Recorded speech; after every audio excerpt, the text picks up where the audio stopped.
Assalamualaikum warahmatullahi wabarakatuh. Anak-anakku semua, bagaimana kabarnya? Sehat ya? Alhamdulillahirabbil alamin. Di sini Bu Nadir akan berjumpa lagi dengan kalian semua. Semoga kalian di rumah baik-baik saja, dalam keadaan sehat, walau kita dipertemukan dalam virtual, tidak bisa bertemu dengan tatap muka. Anak-anakku semua, karena ini masih dalam masa pandemi, maka dari itu anak-anak harus tetap semangat ya. Hari ini 27 Rajab, kita memperingati peristiwa yang besar, yaitu Isra Mi'raj Nabi besar Muhammad SAW, yang setiap tahun kita peringati. Pada tahun-tahun yang lalu kita bisa berjumpa, kita bisa bertemu di sekolah kita ini dengan mengadakan Isra Mi'raj secara langsung. Maka pada tahun ini kita memperingati Isra Mi'raj Nabi besar Muhammad SAW secara virtual. Anak-anakku, di sini Bu Nadir akan sedikit menceritakan tentang kisah Isra Mi'raj dan hikmah dari perjalanan Nabi Muhammad SAW dari Masjidil Haram ke Masjidil Aqsa dan dari Masjidil Aqsa ke Sidratul Muntaha. Isra Mi'raj dimulai ketika malaikat Jibril turun dari langit untuk membawa Nabi Muhammad melaksanakan perjalanan, yaitu yang dinamakan Isra, yaitu perjalanan Nabi Muhammad dari Masjidil Haram yang ada di Mekah menuju ke Masjidil Aqsa yang ada di Palestina. Setelah beliau sampai di Masjidil Aqsa, maka Nabi bertemu dengan para nabi-nabi sebelumnya. Di situ Nabi melaksanakan sholat sunnah, dan beliaulah yang menjadi imam dari nabi-nabi sebelumnya. Setelah beliau melaksanakan sholat sunnah di Masjidil Aqsa, lalu malaikat Jibril membawa Nabi Muhammad untuk peristiwa Mi'raj, yaitu perjalanan Nabi Muhammad dari Masjidil Aqsa ke Sidratul Muntaha atau langit ketujuh. Dalam perjalanan beliau dari langit ke-1 sampai langit ke-7, beliau bertemu dengan para nabi sebelumnya. Di langit pertama, Nabi bertemu dengan Nabi Adam alaihissalam. Lalu beliau menyampaikan salam kepada Nabi Adam dan dibalas salam juga oleh Nabi Adam. Lalu setelah dari langit ke-1, Nabi menuju ke langit yang kedua, yaitu Nabi bertemu dengan Nabi Yahya dan Nabi Isa. Mereka pun juga saling mengucapkan salam. Dari langit kedua, Nabi menuju langit ketiga.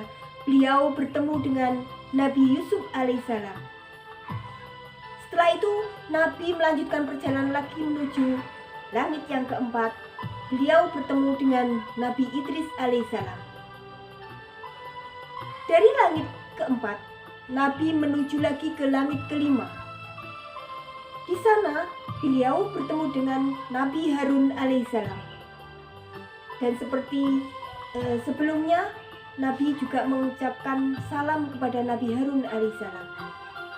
Dari langit kelima, Nabi menuju langit keenam, dan beliau di sana bertemu dengan Nabi Musa alaihissalam. Dan selanjutnya lagi, Nabi menuju langit yang ketujuh.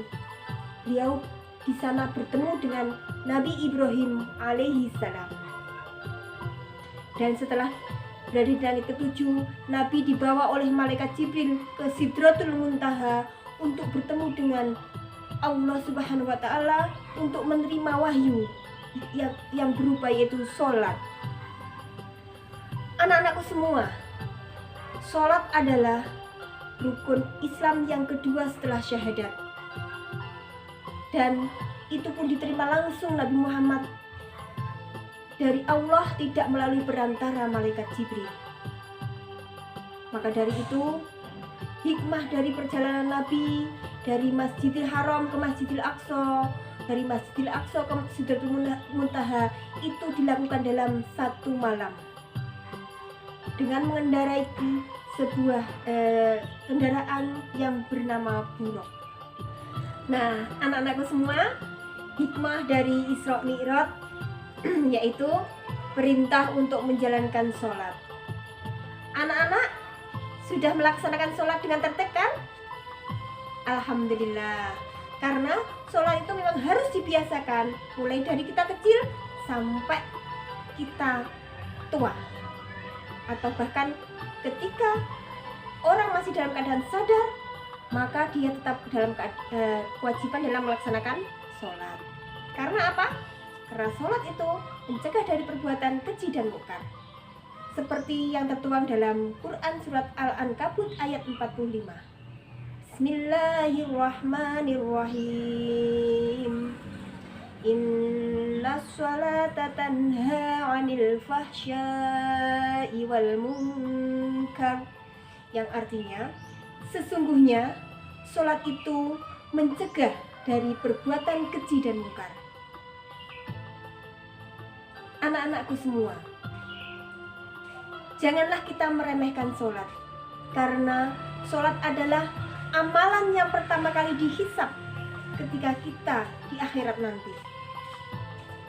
Sholat adalah cahaya bagi orang-orang beriman yang memancar dari dalam hatinya dan menyinari ketika di padang mahsyar pada hari kiamat kelak. Maka dari itu, marilah kita sholat dengan tertib, atau kita bisa berjamaah yang pahalanya 27 derajat dari sholat sendiri. Anak-anakku semua, itulah sedikit kisah tentang Isra Mi'raj Nabi Muhammad dan hikmah dari perintah untuk melaksanakan sholat. Bunda Tir berharap kalian semua masih tetap sehat, bisa melaksanakan pembelajaran secara daring dan melaksanakan pembiasaan-pembiasaan yang terpuji, yaitu tentang sholat, mengaji, belajar dengan tertib, dan jangan lupa patuh pada orang tua dan gurunya. Demikian yang dapat Bunda Tir sampaikan. Salam sehat sedunia, tetap semangat. Wassalamualaikum warahmatullahi wabarakatuh.